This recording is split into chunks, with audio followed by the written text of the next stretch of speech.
ketika Rasulullah SAW pulang dari peperangan Banil Mustalik, ya. Peperangan Banil Mustalik ini adalah peperangan yang dilakukan oleh Rasulullah bersama beberapa sahabat ketika mendengar kabar bahwa orang-orang dari suku Banil Mustalik ini melakukan konspirasi untuk menyerang kota Madinah, ya, untuk menggempur kota Madinah. Maka ketika ada laporan, ya, dari sahabat Rasulullah SAW atas niat buruk orang-orang Banil Mustalik ini, maka Rasulullah SAW ya, membentuk satu pasukan, ya, yang mana tujuan pasukan ini adalah menyerang mereka sebelum mereka menyerang duluan, ya. Dan setelah terjadi ternyata mereka memang kewalahan menghadapi serangan mendadak dari Rasulullah SAW, sehingga serangan tersebut yang dilakukan oleh Rasulullah SAW tidak mendapatkan perlawanan yang berarti dari musuh pada masa itu. Usai peperangan, Rasulullah SAW kembali ke kota Madinah. Dalam perjalanan pulang, ya, beliau bersama para sahabat mencari tempat untuk beristirahat.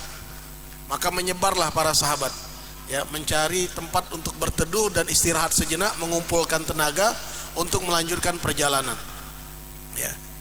Rasul SAW mendapatkan sebuah pohon yang cukup rindang, ya, sehingga beliau memilih tempat tersebut untuk beristirahat. Para sahabat yang lain pun juga mencari pohon-pohon yang di sekitarnya, ya, yang tentunya agak sedikit berjauhan dengan Rasul SAW. Maka Rasul SAW kemudian rehat di bawah pohon tersebut berteduh, dan kemudian beliau istirahat sejenak sampai beliau tertidur. Dan sebelum beliau bertidur, beliau gantungkan pedang beliau di salah satu dahan pohon itu. Hal ini ternyata diamati oleh orang musyrik, orang kafir yang melihat dari kejauhan.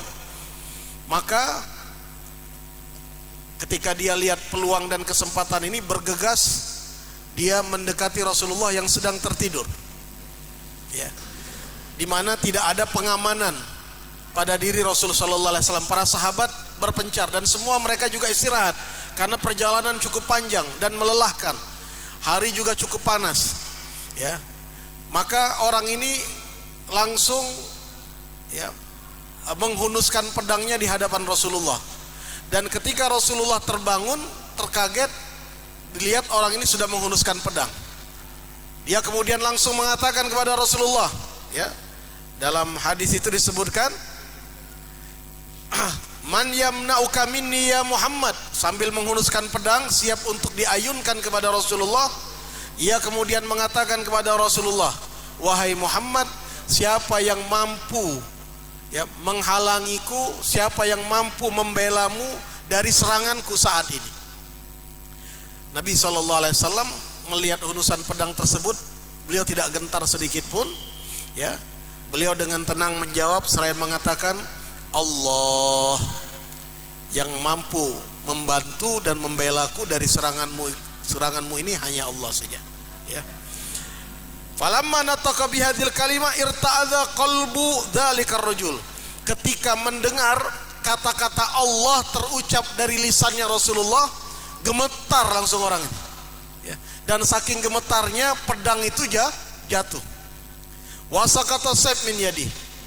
Maka Rasulullah SAW langsung ambil pedang itu, dan kemudian beliau berdiri dan berbalik menghunuskan pedang kepada orang ini tadi. Seraya mengatakan, "Nah sekarang siapa yang akan membelamu, yang akan menghalangimu dari pedangku ini?" Ya. Maka orang ini kemudian mengatakan, "La ahad." Karena dia kafir, dia musyrik, dia katakan, "Tidak ada Muhammad, tidak ada yang bisa bela saya, tidak ada yang bisa menghalangi saya kalau engkau akan menebaskan pedang ini kepadaku. Tapi kun khaira akhid, jadilah orang yang baik di dalam memberi pembalasan." Artinya orang ini memelas, minta dikasihani. Maka apa jawab Rasulullah SAW?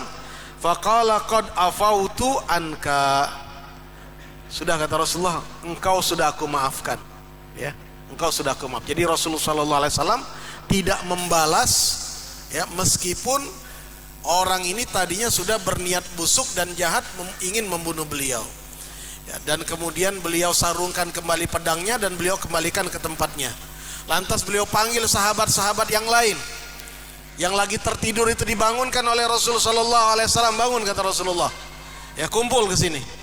Kalian tahu siapa orang ini? Orang ini barusan dia menyerang saya. Diceritakan oleh Rasulullah SAW ceritanya dari awal sampai akhir. Ya, sampai akhirnya aku sudah memaafkan dia. Aku sudah maafkan orang ini. Ya, maka orang ini setelah berhadapan dengan para sahabat Rasulullah SAW, dia kemudian mengatakan kepada sahabat Rasulullah, sifat seperti ini wallahi ma yakunu hadza illa min nabi. Ya, sikap sebaik ini tidak akan muncul kecuali dari diri seseorang yang memang dia adalah seorang nabi. Fa aslama, maka orang ini kemudian masuk Islam. Seketika itu juga dia masuk Islam. Wada'a ashabahu, pulang dia ke kampungnya. Apa yang dia lakukan? Dia seru, dia ajak masyarakatnya, kaumnya untuk sama-sama masuk Islam. Dan ini terjadi tiada lain dan tiada bukan bi khuluqin Nabi sallallahu alaihi wa alihi wasallam, dengan budi pekerti akhlaknya Rasulullah sallallahu alaihi wasallam.